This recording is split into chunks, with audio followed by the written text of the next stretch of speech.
Chief Justice Roberts, Justices of the United States Supreme Court, President Clinton, President Bush, President Obama, President Biden, Vice President Harris, and my fellow citizens. The golden age of America begins right now.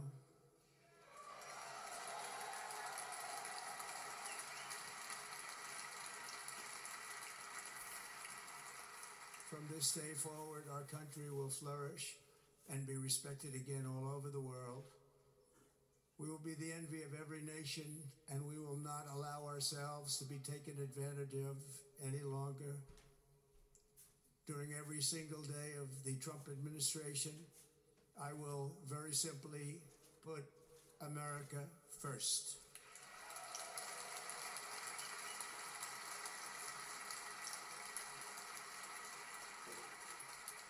Our sovereignty will be reclaimed. Our safety will be restored. The scales of justice will be rebalanced. The vicious, violent, and unfair weaponization of the Justice Department and our government will end.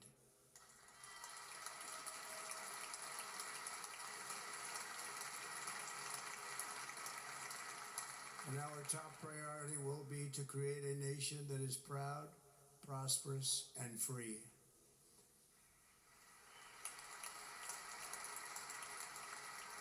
America will soon be greater, stronger, and far more exceptional than ever before. I return to the presidency confident and optimistic that we are at the start of a thrilling new era of national success. A tide of change is sweeping the country, sunlight is pouring over the entire world, and America has the chance to seize this opportunity like never before. But first, we must be honest about the challenges we face. While they are plentiful, they will be annihilated by this great momentum that the world is now witnessing in the United States of America. As we gather today, our government confronts a crisis of trust. For many years, a radical and corrupt establishment has extracted power and wealth from our citizens while the pillars of our society lay broken and seemingly in complete disrepair. We now have a government that cannot manage even a simple crisis at home, while at the same time stumbling into a continuing catalog of catastrophic events abroad. It fails to protect our magnificent, law-abiding American citizens, but provides sanctuary and protection for dangerous criminals, many from prisons and mental institutions that have illegally entered our country from all over the world. We have a government that has given unlimited funding to the defense of foreign borders, but refuses to defend American borders or, more importantly, its own people. Our country can no longer deliver basic services in times of emergency, as recently shown by the wonderful people of North Carolina, been treated so badly.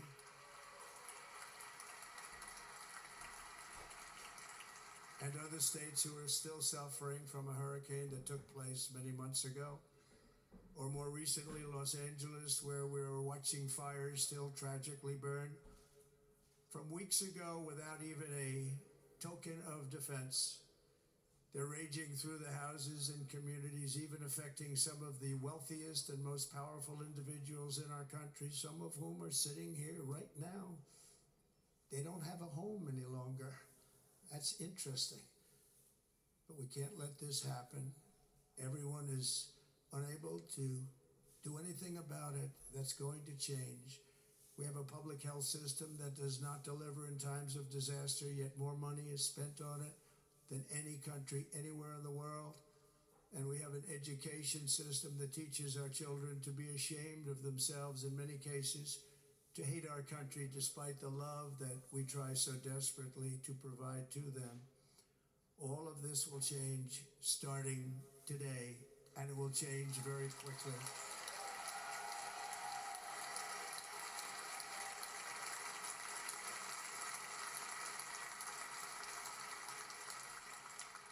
My recent election is a mandate to completely and totally reverse a horrible betrayal and all of these many betrayals that have taken place, and to give the people back their faith, their wealth, their democracy, and indeed their freedom.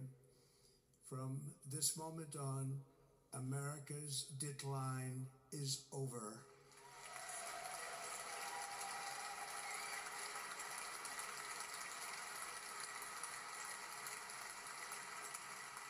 Our liberties and our nation's glorious destiny will no longer be denied, and we will immediately restore the integrity, competency, and loyalty of America's government. Over the past 8 years, I have been tested and challenged more than any president in our 250-year history, and I've learned a lot along the way. The journey to reclaim our republic has not been an easy one, that I can tell you. Those who wish to stop our cause have tried to take my freedom and indeed to take my life. Just a few months ago in a beautiful Pennsylvania field, an assassin's bullet ripped through my ear. But I felt then, and believe even more so now, that my life was saved for a reason. I was saved by God to make America great again.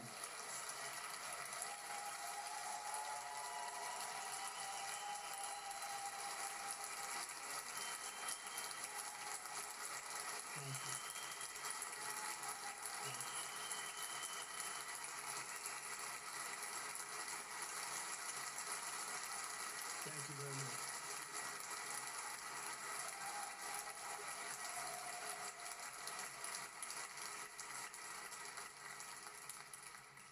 That is why each day under our administration of American patriots, we will be working to meet every crisis with dignity and power and strength.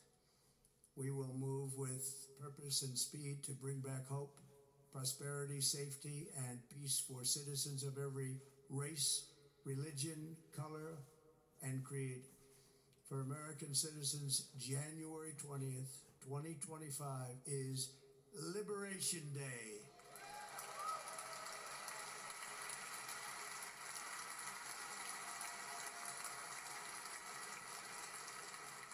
It is my hope that our recent presidential election will be remembered as the greatest and most consequential election in the history of our country. As our victory showed, the entire nation is rapidly unifying behind our agenda with dramatic increases in support from virtually every element of our society, young and old, men and women, African Americans, Hispanic Americans, Asian Americans, urban, suburban, rural, and very importantly, we had a powerful win in all 7 swing states, and the popular vote, we won by millions of people. To the Black and Hispanic communities, I want to thank you for the tremendous outpouring of love and trust that you have shown me with your vote. We set records, and I will not forget it. I've heard your voices in the campaign, and I look forward to working with you in the years to come. Today is Martin Luther King Day, and his honor, this will be a great honor, but in his honor, we will strive together to make his dream a reality. We will make his dream come true.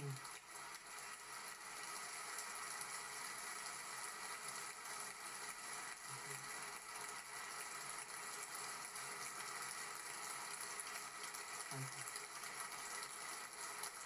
Thank you.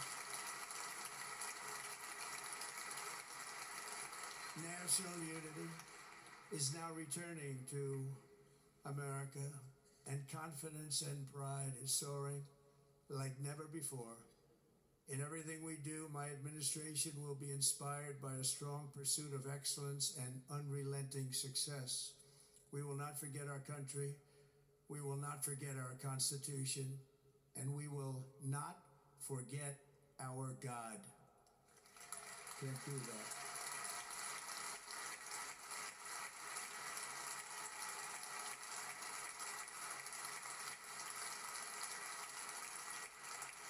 Today I will sign a series of historic executive orders.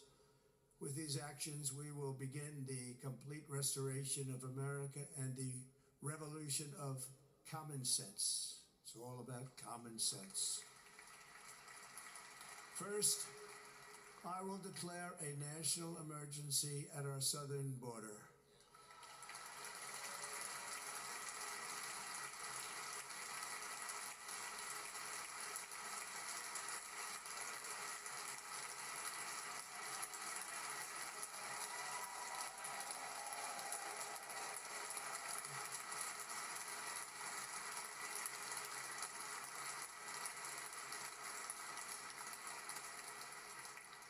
All illegal entry will immediately be halted, and we will begin the process of returning millions and millions of criminal aliens back to the places from which they came.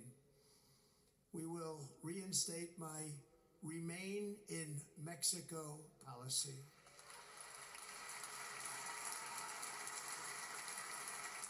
I will end the practice of catch and release. And I will send troops to the southern border to repel the disastrous invasion of our country.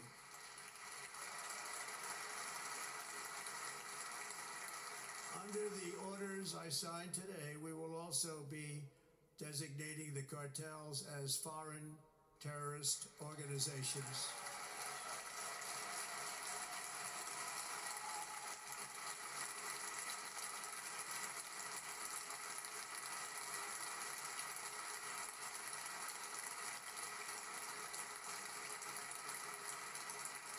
And by invoking the Alien Enemies Act of 1798, I will direct our government to use the full and immense power of federal and state law enforcement to eliminate the presence of all foreign gangs and criminal networks, bringing devastating crime to U.S. soil, including our cities and inner cities.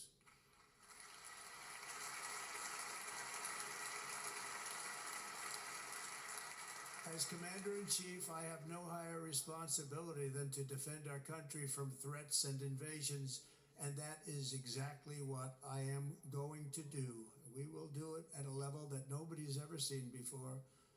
Next, I will direct all members of my cabinet to marshal the vast powers at their disposal to defeat what was record inflation and rapidly bring down costs and prices.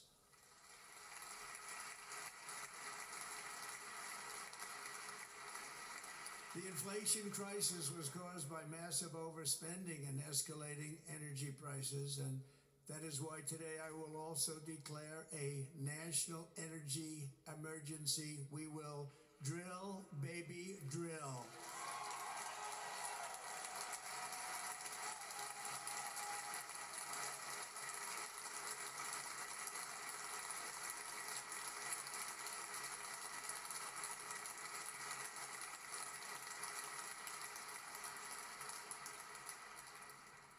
America will be a manufacturing nation once again, and we have something that no other manufacturing nation will ever have, the largest amount of oil and gas of any country on earth, and we are going to use it. We'll use it. We will bring prices down, fill our strategic reserves up again, right to the top, and export American energy all over the world. We will be a rich nation again, and it is that liquid gold under our feet that will help to do it. With my actions today, we will end the Green New Deal, and we will revoke the electric vehicle mandate, saving our auto industry and keeping my sacred pledge to our great American auto workers.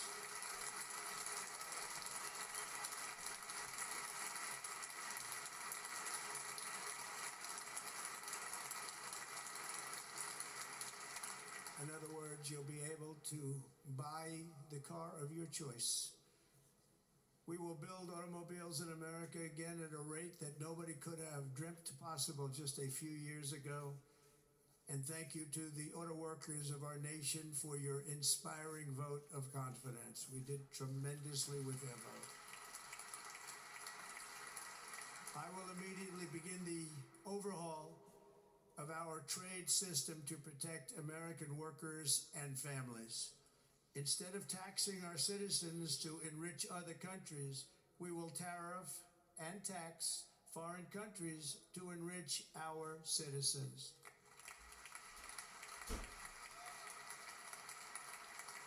For this purpose, we are establishing the External Revenue Service to collect all tariffs, duties, and revenues. It will be massive amounts of money pouring into our treasury, coming from foreign sources. The American dream will soon be back and thriving like never before to restore competence and effectiveness to our federal government. My administration will establish the brand new Department of Government Efficiency.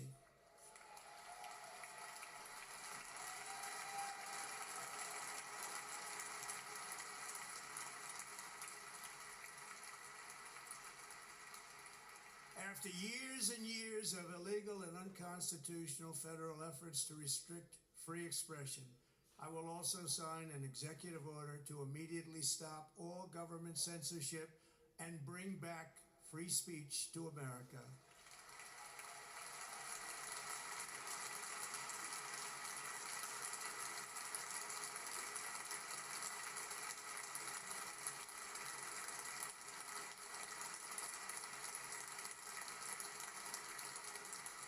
Never again will the immense power of the state be weaponized to persecute political opponents, something I know something about.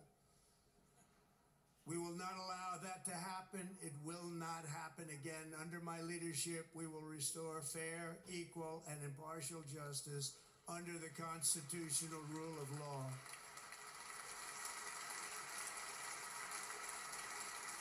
And we are going to bring law and order back to our cities. This week, I will also end the government policy of trying to socially engineer race and gender into every aspect of public and private life.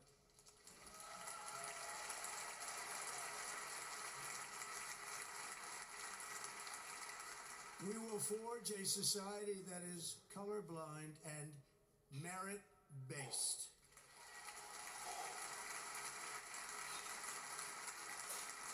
As of today, it will henceforth be the official policy of the United States government that there are only two genders, male and female.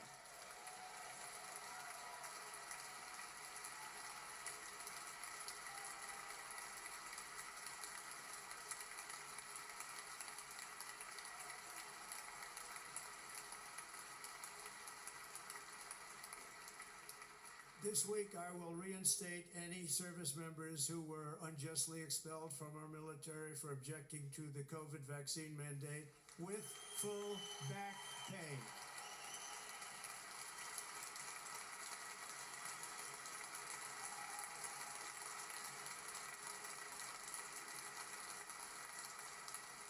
And I will sign an order to stop our warriors from being subjected to radical political theories and social experiments while on duty. It's going to end immediately. Our armed forces will be free to focus on their sole mission, defeating America's enemies.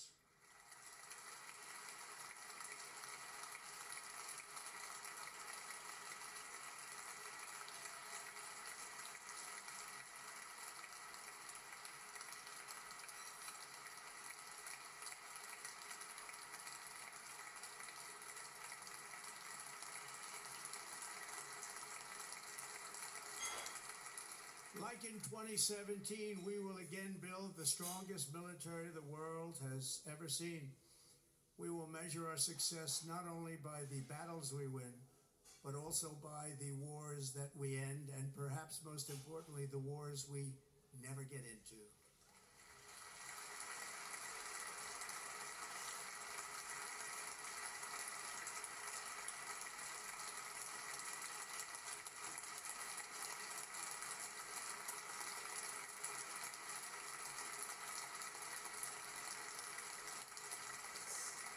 My proudest legacy will be that of a peacemaker and unifier. That's what I want to be, a peacemaker and a unifier. I'm pleased to say that as of yesterday, one day before I assumed office, the hostages in the Middle East are coming back home to their families.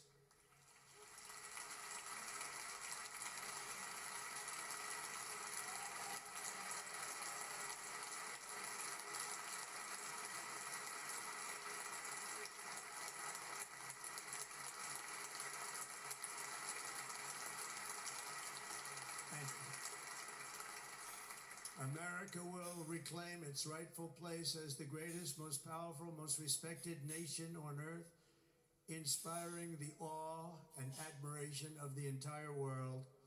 A short time from now, we are going to be changing the name of the Gulf of Mexico to the Gulf of America, and we will restore the name of a great president, William McKinley, to Mount McKinley, where it should be and where it belongs.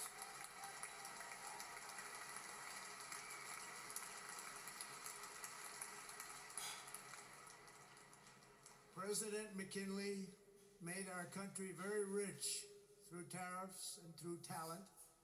He was a natural businessman and gave Teddy Roosevelt the money for many of the great things he did, including the Panama Canal, which has foolishly been given to the country of Panama after the United States. The United States, I mean, think of this, spent more money than ever spent on a project before and lost 38,000 lives in the building of the Panama Canal. We have been treated very badly from this foolish gift that should have never been made, and Panama's promise to us has been broken. The purpose of our deal and the spirit of our treaty has been totally violated. American ships are being severely overcharged and not treated fairly in any way, shape, or form, and that includes the United States Navy. And above all, China is operating the Panama Canal, and we didn't give it to China, we gave it to Panama, and we're taking it back.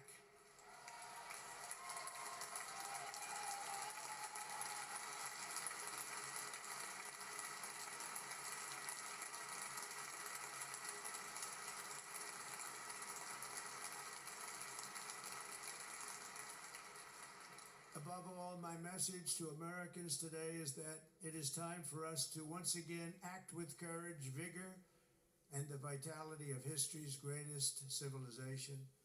So as we liberate our nation, we will lead it to new heights of victory and success. We will not be deterred. Together we will end the chronic disease epidemic and keep our children safe, healthy, and disease-free. The United States will once again consider itself a growing nation, one that increases our wealth, expands our territory, builds our cities, raises our expectations, and carries our flag into new and beautiful horizons. And we will pursue our manifest destiny into the stars, launching American astronauts to plant the stars and stripes on the planet Mars.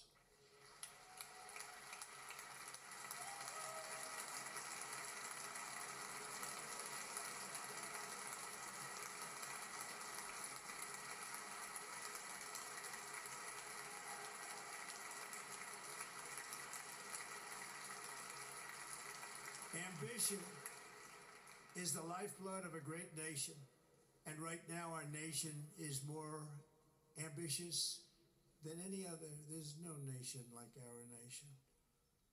Americans are explorers, builders, innovators, entrepreneurs, and pioneers.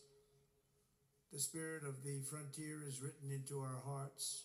The call of the next great adventure resounds from within our souls. Our American ancestors turned a small group of colonies on the edge of a vast continent into a mighty republic of the most extraordinary citizens on earth. No one comes close. Americans pushed thousands of miles through a rugged land of untamed wilderness. They crossed deserts, scaled mountains, braved untold dangers, won the Wild West, ended slavery, rescued millions from tyranny, lifted billions from poverty, harnessed electricity, split the atom, launched mankind into the heavens, and put the universe of human knowledge into the palm of the human hand. If we work together, there is nothing we cannot do and no dream we cannot achieve. Many people thought it was impossible for me to stage such a historic political comeback. But as you see today, here I am. The American people have spoken.